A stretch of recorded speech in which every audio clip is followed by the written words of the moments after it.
Good afternoon, brilliant people. So, kani akong himuon nga video.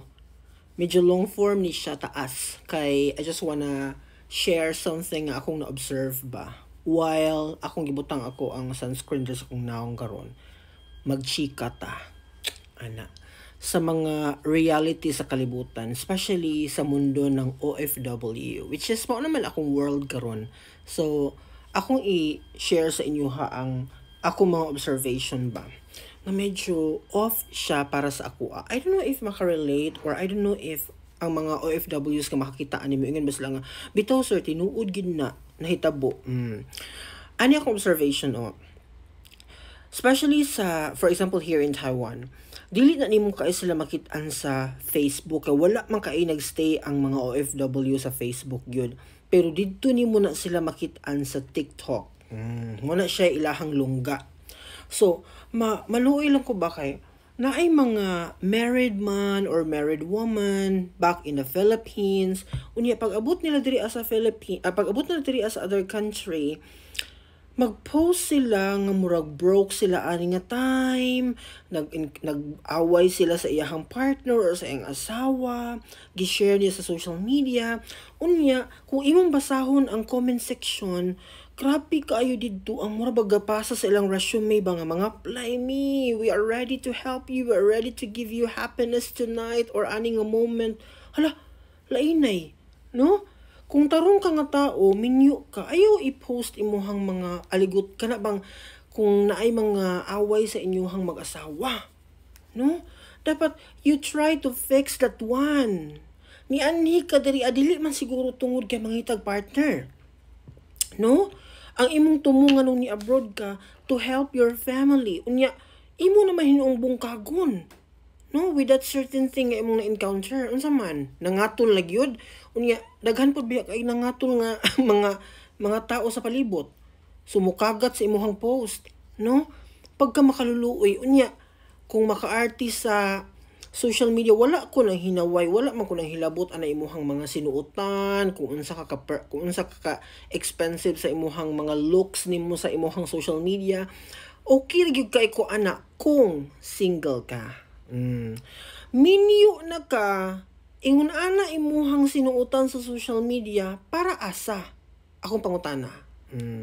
Muna'y dako kay akong question mark.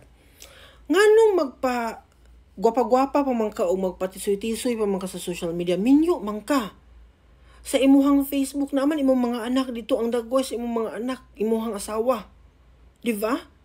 Unya sa imuhang TikTok kay wa lagi. So, sa point ninyo, mangita mo partner sa laing country? Mo na inyong goal?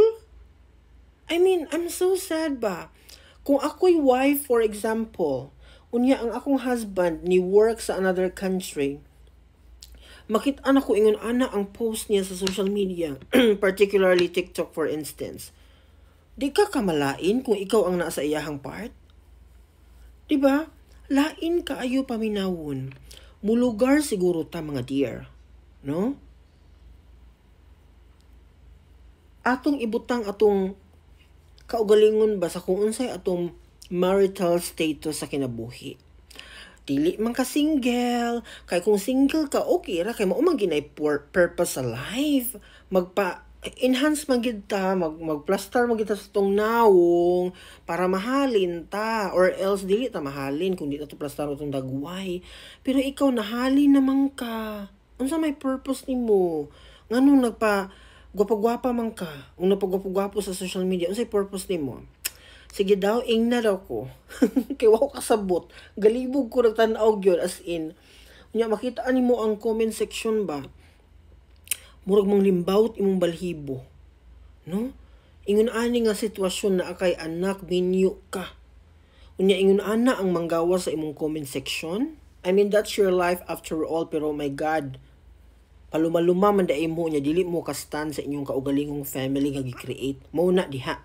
No? Before galita mo sulod sa kaminyoon, kailangan kabalo ta sa tong kaugalingon nga this is another chapter of our life, of our lives. Ato nang biyaan tong atong kinabuhi before nga laag diri laag dito patisoy pagwapa here and there, no?